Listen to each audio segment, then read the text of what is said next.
하나님의 말씀은 에베소서 3장 1절부터 끝절까지 오늘은 보겠습니다. 3교대로 제가 한 절 읽고 이 두 줄, 이쪽에 있는 두 줄 합쳐서 한 절 읽고 그다음에 저쪽 나머지 분들 한 절 읽고 해서 3교대로 읽습니다. 하다 보면 꼭 남 읽을 때 읽는 사람 생겨요. 잘 보세요, 옆 사람을. 이러함으로 그리스도 예수의 일로 너희 이방을 위하여 갇힌 자 된 나 바울은 너희를 위하여 내게 주신 하나님의 그 은혜의 선물을 너희가 받았을 때야.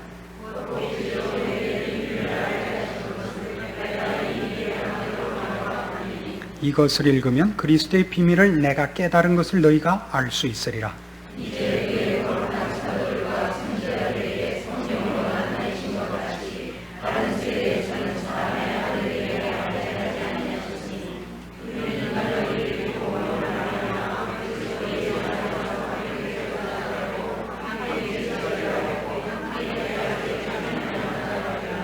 이 복음을 위하여 그의 능력이 역사하시는 대로 내게 주신 하나님의 은혜의 선물을 따라 내가 일꾼이 되었노라.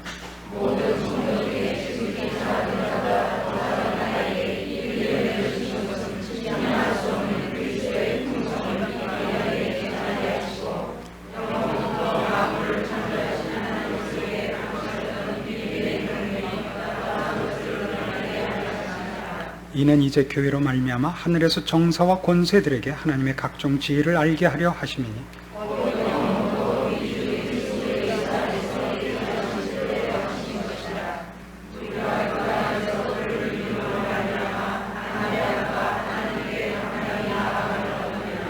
그러므로 너희에게 구하노니 너희를 위한 나의 여러 환난에 대하여 낙심치 말라. 이는 너희의 영광이니라.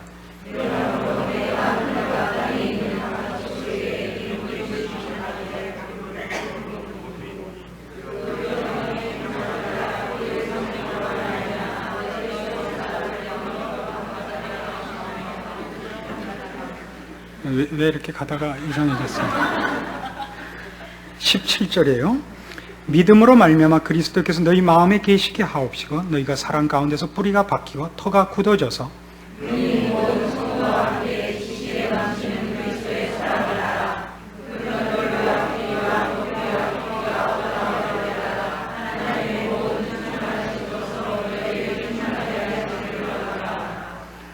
우리 가운데서 역사하시는 능력대로 우리의 온갖 구하는 것이나 생각하는 것에 더 넘치도록 능히 하실 이에게 같이 봅시다.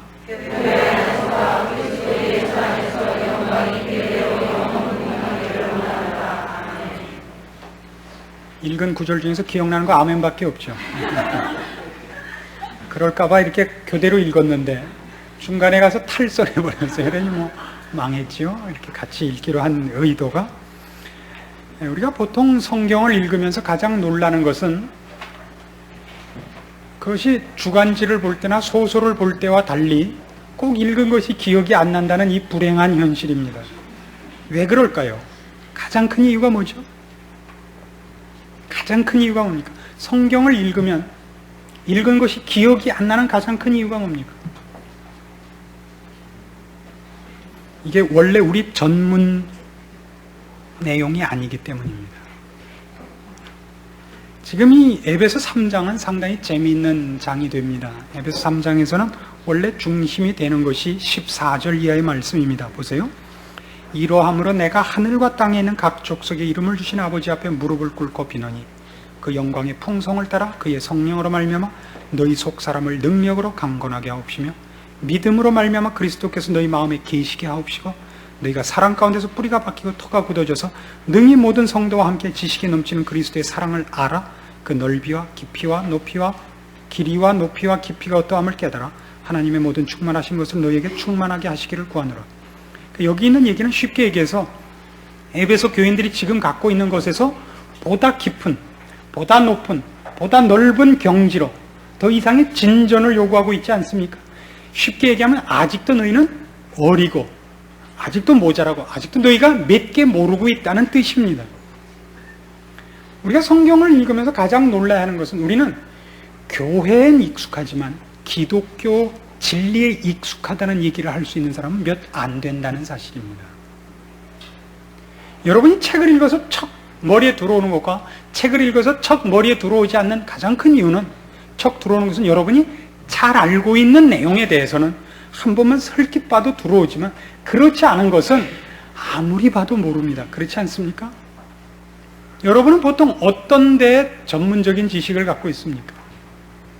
이번 수양회 가서도 얘기를 나눠보니까, 그래서 얘기를 나누다 가장 많이 놀란 것은 어쩌면 사람들이 이렇게 박학하며 박식한가 하는 것입니다. 둘 다 박자로 시작되는 것이 참 공교롭습니다마는 박학박식합니다. 참으로 많이 알고 있습니다.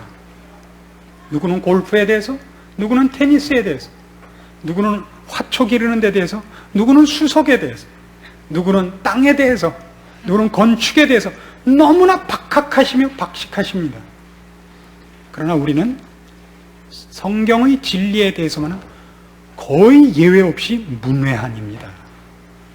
그리고 여러분이 별로 항복하고 있지 않다는 것을 오늘 확인해야 됩니다.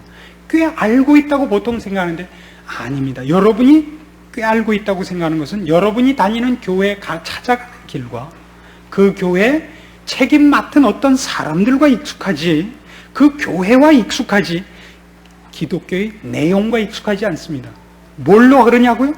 읽으면 언제나 그 장이 그 장이라는 사실에서 이것은 증명됩니다.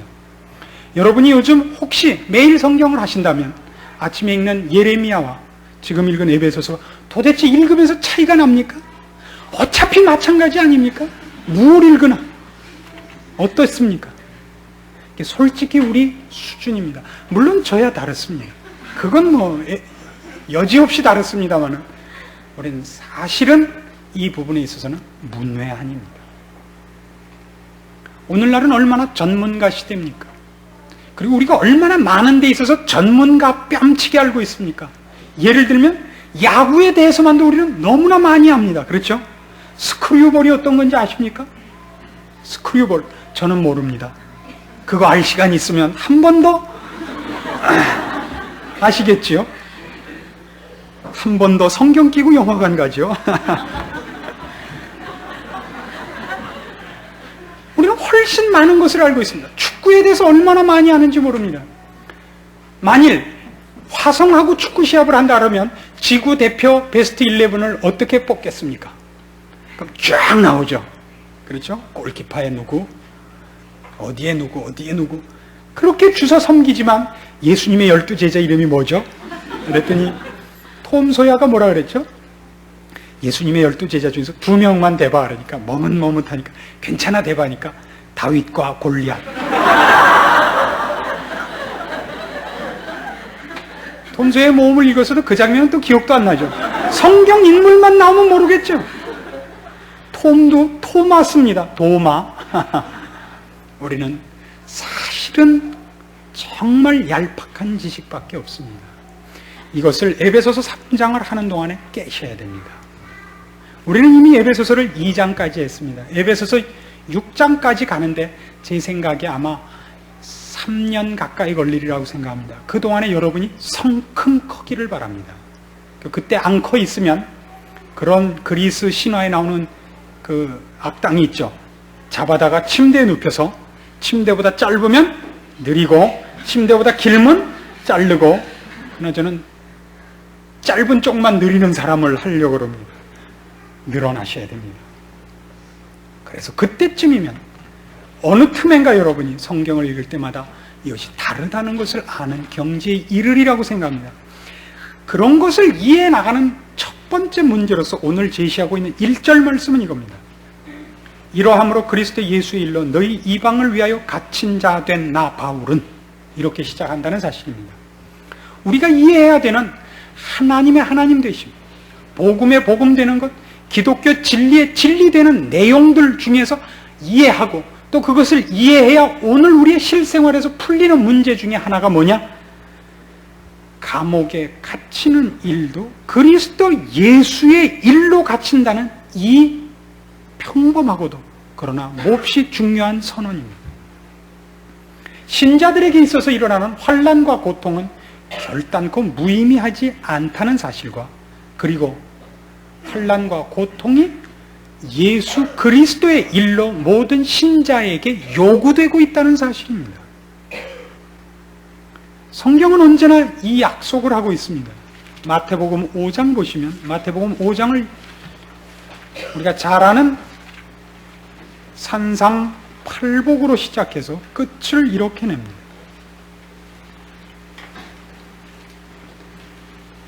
(11절) 말씀부터 봅니다. 마태복음 5장 11절입니다. 나를 인하여 너희를 욕하고 핍박하고 거짓으로 너희를 거스려 모든 악한 말을 할 때는 너희에게 복이 있나니 기뻐하고 즐거워하라. 하늘에서 너희의 상이 큼이라. 너희 전에 있던 선지자들을 이같이 핍박하였느니라. 그 핍박은 그렇다고 해서 자기가 게으른 것에 대한 결과가 아닙니다. 그리스도 예수로 인하여 핍박받는 것이 복이며 그리스도인 된 유일한 표징이기도 하다고 얘기하고 있습니다. 신자는 겉으로 나타나는 세상이 보고 있는 명예나 권세나 물질과 관계없이 환난과 핍박을 받도록 되어 있다 그럽니다. 혹은 아프기도 할지 모릅니다. 혹은 어려울지도 모릅니다. 혹은 어떤 커다란 짐을 지고 있을지도 모릅니다.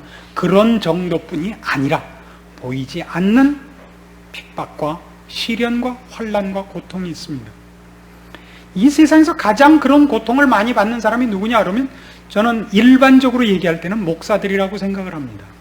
목사들이 당하는 고통은 아무래도 여러분들이 당하는 고통보다는 언제나 많고 셉니다. 그러나 그 일을 감당할 수 없는데도 불구하고 하나님이 주시는 적은 없습니다. 하나님께서 그런 일을 허락하시는 것은 세상으로부터 정 떨어지게 하기 위해서입니다. 어떤 경우에도 그렇게 함으로써 세상에 있는 어떤 것으로 내 앞에 있는 일을 때우지 않게 하기 위해서 환난과 고통과 어려움을 허락하십니다.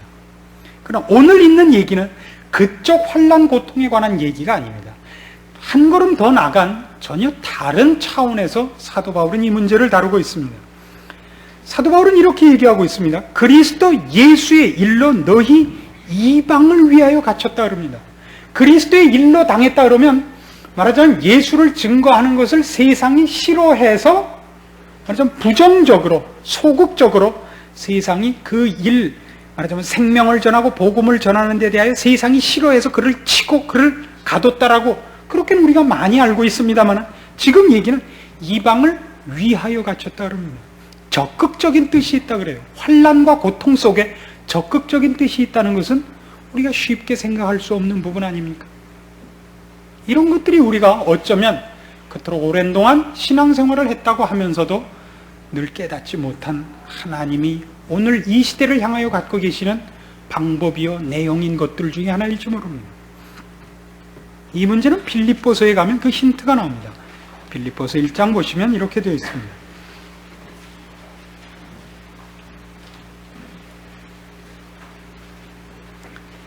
빌립보서 1장 12절 보시면 형제들아 나의 당한 일이 도리어 복음의 진보가 된 줄을 너희가 알기를 원하노라. 이러므로 나의 매임이 그리스도 안에서 온 시위대 안과 기타 모든 사람에게 나타났으니 라고 얘기하고 있습니다. 사도 바울은 이때 이 로마 옥중에 갇혔을 때 중죄인으로 호송되어서 말하자면 시위대 안에 이제 갇혀 있게 됐습니다. 이때는 중죄인을 어떻게 가둬놨느냐 하면요, 안에다 넣어놓고 철장을 잠그고 족쇄에 묶어놓는 정도가 아니라 왼쪽에는 왼쪽대로 한 간수가 같이, 그러니까 지금식으로 하면 수갑을 같이 차고 있고 왼팔은 왼팔대로, 오른팔은 오른팔대로 또 한 간수와, 그러니까 두 사람과 짝을 짓고 있는 겁니다. 어디든지 가려면 같이 가야 돼요. 어디든지. 그러니까 이걸 3교대를 합니다. 보통 하루 8시간씩 잘 때도 묶어놔요. 같이 자야 돼요. 그러니까 뭐 자다가 괜히 잠꼬대라도 하는 날이면 심각한 겁니다. 셋이 다 깨는 거예요. 그니 8시간씩 이렇게 매일 갇혀 있으니 사도 바울이 아는 게 뭐 있어요? 같이 묶인 주제에 무슨 당구를 치겠어요? 뭐 탁구를 치겠어요? 자유롭게 움직일 수 있는 건 입밖에 없거든요. 말이다. 그러면 사도 바울을 쫓아갈 사람이 어디 있습니까? 그리고 얼마나 할 말이 많습니까? 그렇죠? 양쪽에 있는 친구들이 해봤자 뭐 했겠어요? 싸움터에서 뭐 전공 세운 거 몇 개, 그것도 하루 이틀이지. 이렇게 하고 몇 달을 있었는지 몇 년을 있었는지 우리가 모릅니다. 아마 최소한 몇 년 있었던 걸 우리가 추측을 합니다. 이렇게 갇혀 들어간 것이 적극적으로도 복음을 전하는데 좋았다 그럽니다. 왜냐하면 잘 생각해 보십시오. 사도 바울은 유대인들의 적이었습니다. 왜냐하면 그때까지 유대인들의 유대인된 가장 큰 자랑은 이방인과 다르다는 것이었습니다. 하나님 앞에서 자기는 좀 더 다른 신분이었다고 생각했는데 사도 바울이 둘이 똑같다 그래버렸습니다. 이방인을 대접해 준 것만은 괜찮지만 자기네를 결국 낮춘 꼴이 돼서 죽어라 하고 죽이려고 덤볐습니다. 사도 바울이 혼자 여행을 했으면 그럼 누가 어떻게 보호를 했겠습니까? 로마 군인들이 뜬 눈으로 그를 보호하면서 돈 한 푼 안 내고, 그렇죠? 중죄인이라서 나와서 노 한 번 안 졌고 편안하게 관비로 로마까지 밀입국할 필요도 없이, 그렇죠? 모든 사람들의 관심 속에 들어가서, 그러니까 모든 병정들이 관심을 갖는 거예요. 왜 여기서부터 여기까지 잡아와야 됐느냐? 오늘 새로운 사람이 때문에, 그 뭐 이상한 일로 잡혀왔다며, 누구냐? 얼굴 좀 보자. 모두 기다리는 거예요. 언제가 내 당번인가? 들어가서 한번 물어보려고. 그런 스포트라이트를 받아가면서 도착을 하는 겁니다. 무엇 때문에요? 하나님께서 그의 복음을 실어 나르기 위해서였답니다. 물론 사도 바울은 고달팠던 것을 인정해야 됩니다. 자존심이 상할 수도 있었고 여러 가지 면에서 제약이 있었을 겁니다. 그러나 지금 역사학자들이 생각을 해봐도 그것보다 더 편안하고 그것보다 더 안전하고 그것보다 더 확실한 방법은 아무리 짜봐도 없답니다. 어떻습니까? 하나님의 지혜는 참 대단하다고 생각지 않으십니까? 하나님께서 무엇을 만드시는데 우리가 이런 것을 무슨 어떤 구리와 금의 합금으로 만들었더니 하나님은 순금 갖고 만들어서 이거보다 잘 만들었다 그러면 우리가 조금 마음에 항복이 안 되죠. 우리도 더 좋은 재료를 갖고 있으면 할 겁니다. 하나님 진흙 갖고 만드시거든요. 꼭 그러세요. 그 길을 무슨 천사들을 호위시켜서 쫙 가면 폼나 보이지만 항복을 안 했을지도 모릅니다. 늘 가장 강한 방법이 늘 인간을 항복시키는 최선의 방법은 아닙니다. 이 일에는 조금 더 깊은 견해가 포함됩니다. 골로새서 1장으로 가보십시오. 골로새서 1장 24절을 보시면 거기엔 고난에 대한 또 다른 표현이 나옵니다. 내가 이제 너희를 위하여 받는 괴로움을 기뻐하고 그리스도의 남은 고난을 그의 몸된 교회를 위하여 내 육체에 채우노라. 내가 교회 일꾼 된 것은 하나님이 너희를 위하여 내게 주신 경륜을 따라 하나님의 말씀을 이루려 함이니라. 이 비밀은 만세와 만대로부터 오므로 감추었던 것인데 이제는 그의 성도들에게 나타났고 하나님이 그들로 하여금 이 비밀의 영광이 이방인 가운데 어떻게 풍성한 것을 알게 하려 하심이라. 이 비밀은 너희 안에 계신 그리스도시니 곧 영광의 소망이니라. 우리가 그를 전파하여 각 사람을 권하고 모든 지혜로 각 사람을 가르치면 각 사람을 그리스도 안에서 완전한 자로 세우려 함이니 이를 위하여 나도 내 속에서 능력으로 역사하시는 이의 역사를 따라 힘을 다하여 수고하노라. 잘 보세요. 24절이 중요한 겁니다. 너희를 위하여 받는 괴로움을 기뻐하고 그리스도의 남은 고난을 그의 몸된 교회를 위하여 내 육체에 채우노라. 기억하셔야 할 건 이겁니다. 예수님께서 십자가를 지셔서 우리를 구원하셨듯이 이제 그리스도께서 얼마든지 부르신 그의 자녀들을 모으는 방법은 십자가의 방법으로만 하신다는 사실입니다. 왜 그렇게 하시느냐면 중요한 문제가 있어요.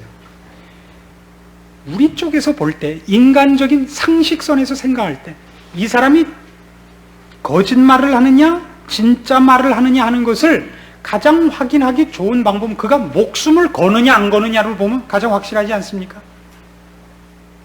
목숨을 걸고 하는 말, 죽음을 앞에 놓고 하는 말은 그건 우리가 볼 때도 진실일 것이다라고 가장 타당성 있게 생각하지 않습니까? 그가 부하고 그가 무슨 이해관계가 앞에 걸려 있는 것이 아니라 죽음을 불사하고 하는 얘기다 그럴 때는 그 그건 참말일 거라고 생각하지 않습니까? 사도 바울을 그렇게 인도하고 있다는 것을 기억하십시오. 하나님께서 복음이 진리며 사실이며 가장 중요한 얘기라는 것을 우리에게 어떻게 증명하기를 원하시느냐 하면 우리가 그것으로 인하여 손해를 보아도, 그것으로 인하여 해를 당해도 그것을 놓지 않고 그것을 자랑하는 모습으로 복음에 복음된 것을 증명하시고 싶어 하신다고요.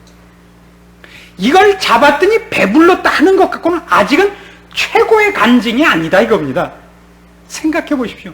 이걸 믿었더니 배불렀다, 이걸 믿었더니 만사형통했다, 그것과 이거를 어떤 경우에도 놓을 수 없다, 나를 죽이려면 죽여라, 죽으면 죽었지 이건 안 놓겠다는 어느 쪽이 더 강하고 완전한 증명이냐 이거예요. 후자다 이겁니다.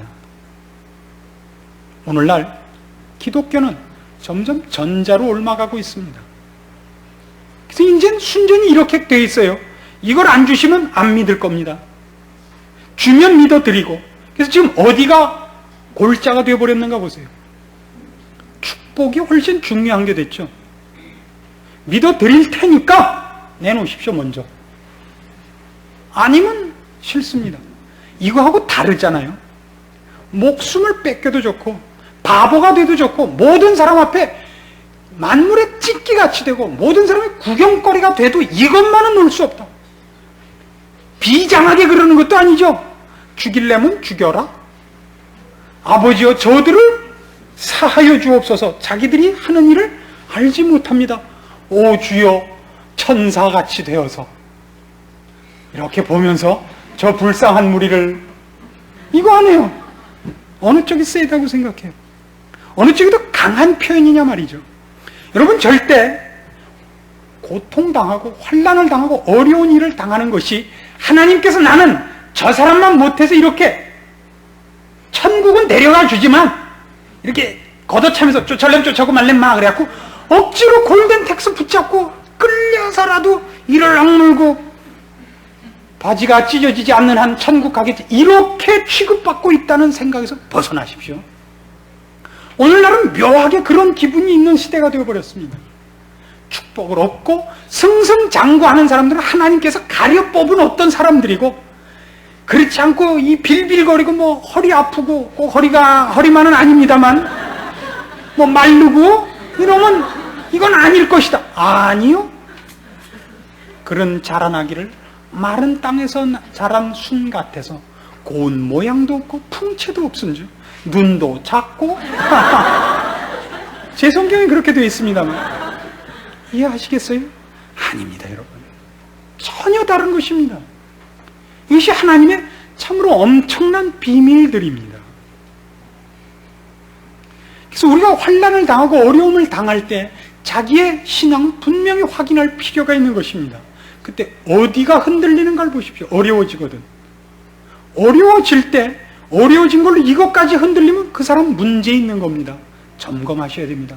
어려울 때일수록 그래 내가 아무리 어렵고 내가 아무리 못나도 이것만은 나의 조건을 따라서 허락된 것이 아니라 하나님의 은혜로 허락된 거라서 내가 아무리 쪼다짓을 해도 이건 흔들리지 않으니 얼마나 다행이야. 이것이 진짜입니다.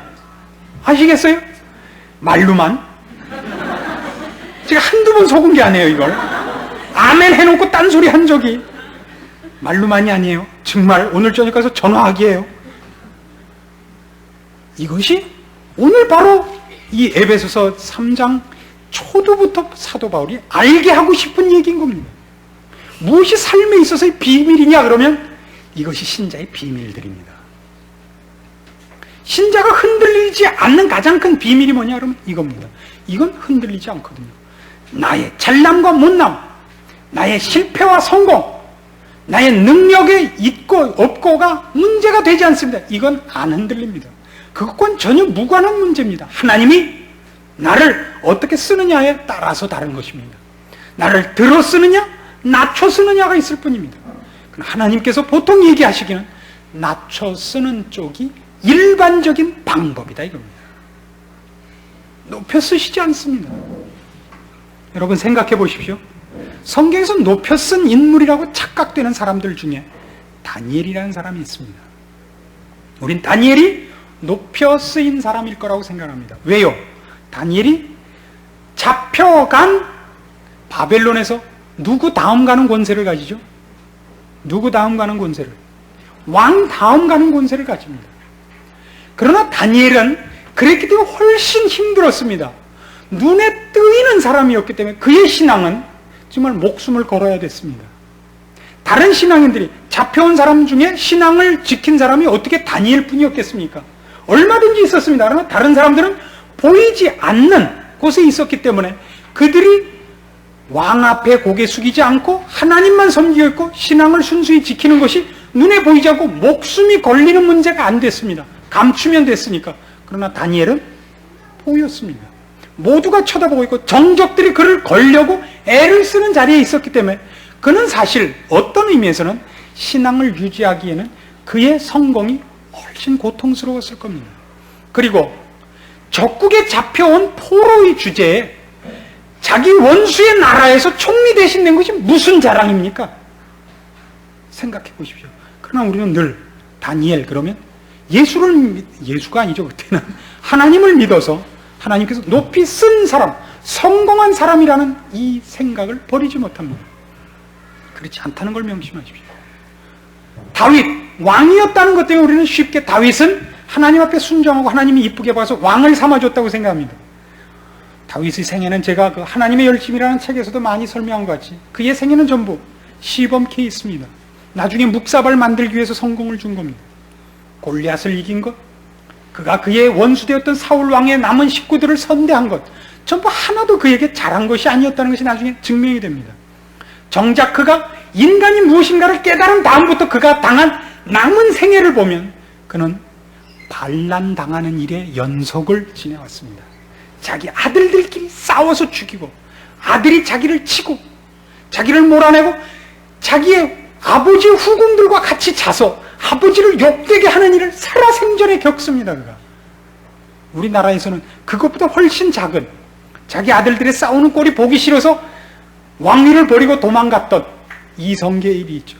그래서 방원이 보내는 사람마다 활로 쏴 죽이지 않으면 가둬버려서 함흥차사라는 말이 생겼죠.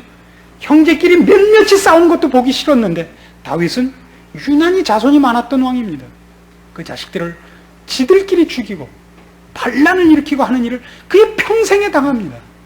좋았다고요? 이 세상에서 제일 행복한 사람이 누구냐 그럴 때는 언제나 가장 평범한 사람을 드는 것을 늘 명심하셔야 됩니다. 하나님께서 오늘 우리에게 요구하시는 것은 우리가 얼마나 큰 일을 하느냐의 싸움이 아닌 것을 또 하나 명심해야 됩니다. 하나님은 언제나 동일한 원리, 동일한 자세를 요구하고 있습니다. 언제나 요구되는 것은 적은 일의 충성입니다. 얼마나 큰 일이냐를 우리가 맞지 않습니다. 오늘 맡긴 삶, 내 인생에서 충성했느냐 안 했느냐의 싸움일 뿐입니다. 빌립보 3장으로 가면 사도 바울이 이 문제를 이렇게 이제 풀어나갑니다.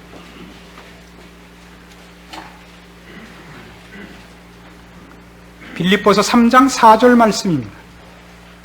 그러나 나도 육체를 신뢰할 만하니 만일 누구든지 다른 이가 육체를 신뢰할 것이 있는 줄로 생각하면 나도 더욱 그러하리니 내가 8일 만에 할례를 받고 이스라엘의 족속이요 베냐민의 지파요 히브리인 중에 히브리인이요 율법으로는 바리새인이요 열심으로는 교회를 핍박하고 율법의 의로는 흠이 없는 자로라. 그러나 무엇이든지 내게 유익하던 것을 내가 그리스도를 위하여 다 해로 여길 뿐더러 또한 모든 것을 해로 여김은 내 주 그리스도 예수를 아는 지식이 가장 고상함을 인함이라.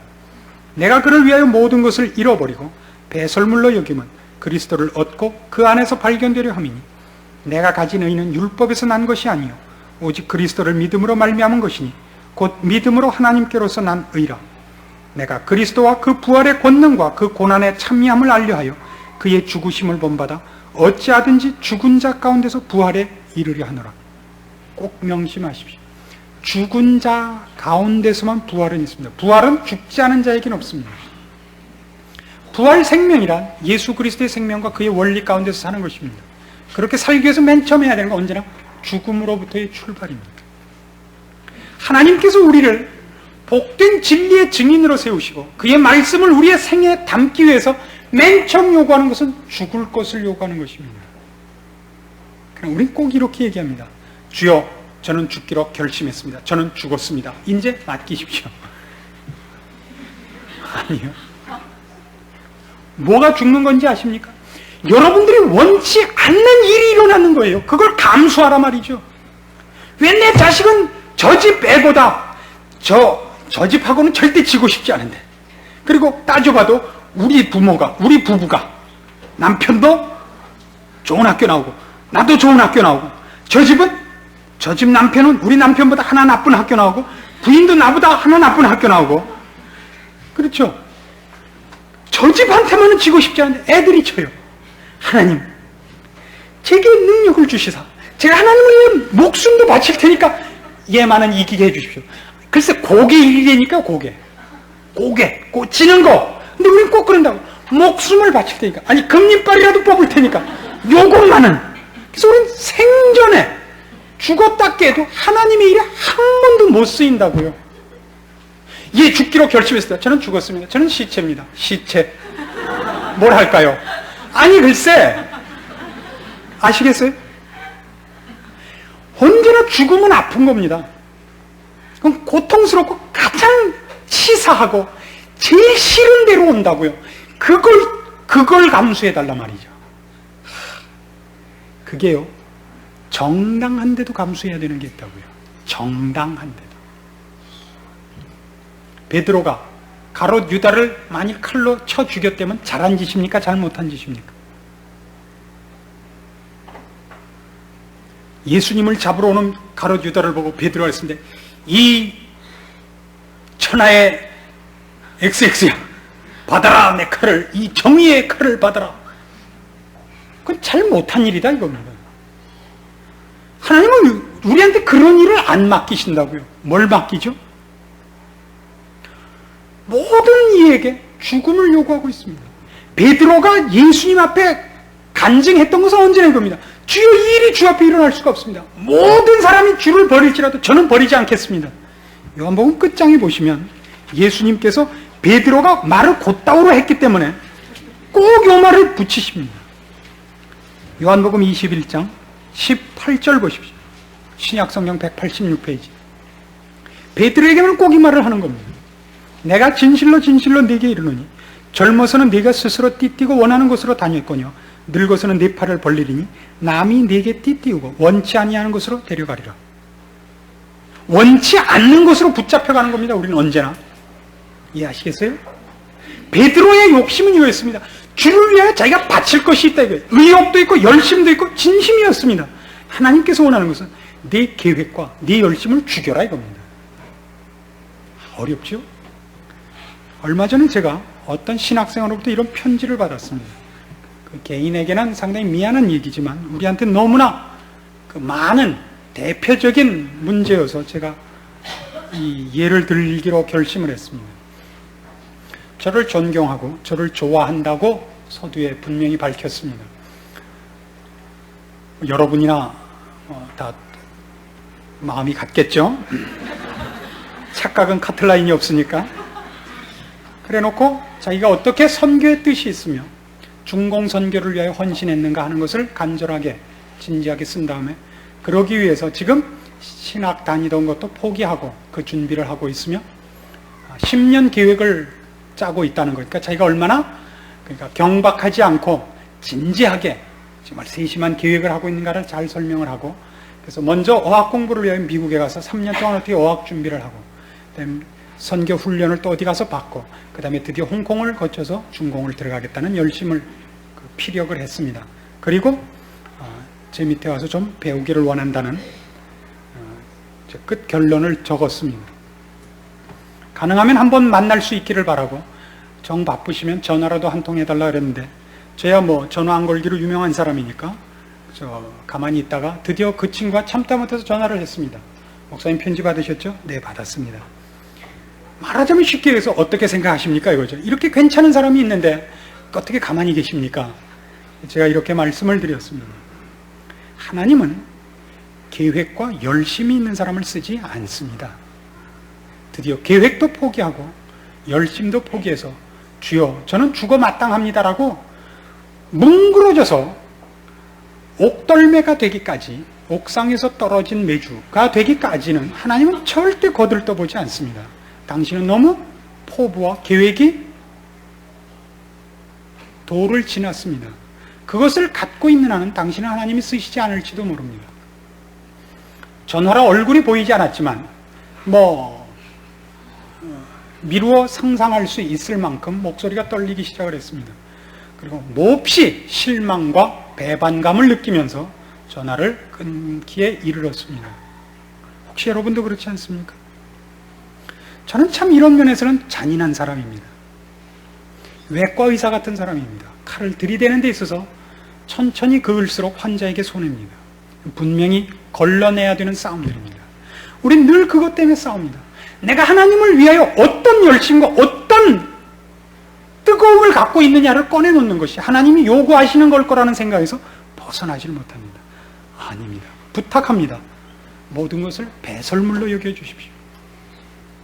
여러분이 꺼내놓을 수 있는 건 아무것도 없습니다. 하나님이 드디어 요구하십니다. 자존심을 내놓으라. 돈을 내놓으라 할 거라고 생각하지 마십시오. 아주 미치겠습니다. 언제나 원하는 건 이겁니다. 네 자존심을 내놓으라. 아시겠습니까? 네 인내심을 필요로 한다. 네 목숨을 다오.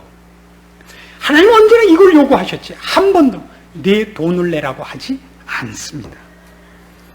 헌금을 낸다는 건 어떤 의미가 있느냐? 그럴 때 그 헌금이 여러분의 욕심을 던지는 행위인 것입니다. 아시겠습니까? 여러분의 마음은 여러분의 보물이 있는 것에 있는 법입니다. 그것을 하나님 앞에 버림으로 드디어 하나님 이외에 어떤 것도 내 근거나 힘으로 삼지 않겠습니다라는 고백이기 때문에 그 헌금이 받아지는 것이지 돈으로서 받아지는 적은 절대 없습니다. 기억하시기 바랍니다. 이게 오늘 에베소 3장 1절의 말씀입니다. 그리스도 예수의 일로 잡혀있음을 바울이 알고 있고 그래서 이방을 위해서 잡혀있음을 알고 있습니다. 이방인을 향하여 사도 바울이 증명하는 지금 이 말들이 그가 목숨을 걸고 감옥에 갇혀서 칼이 여기까지 들어와 있는데도 불구하고 이걸 믿어야 되느니라 라고 외침으로써 그 복음은 드디어 빛을 보는 겁니다. 이게 무엇이길래 칼이 중간쯤 들어와 있는데도 웃으면서 얘들아 나는 주권이와 나는 상관이 없으니 너는 이거 꼭 믿어라 꼴까닥. 이게 사도 바울이 요구하고 있는 것입니다. 하나님의 일이라 그럽니다. 하나님 그렇게 부르실 분이에요.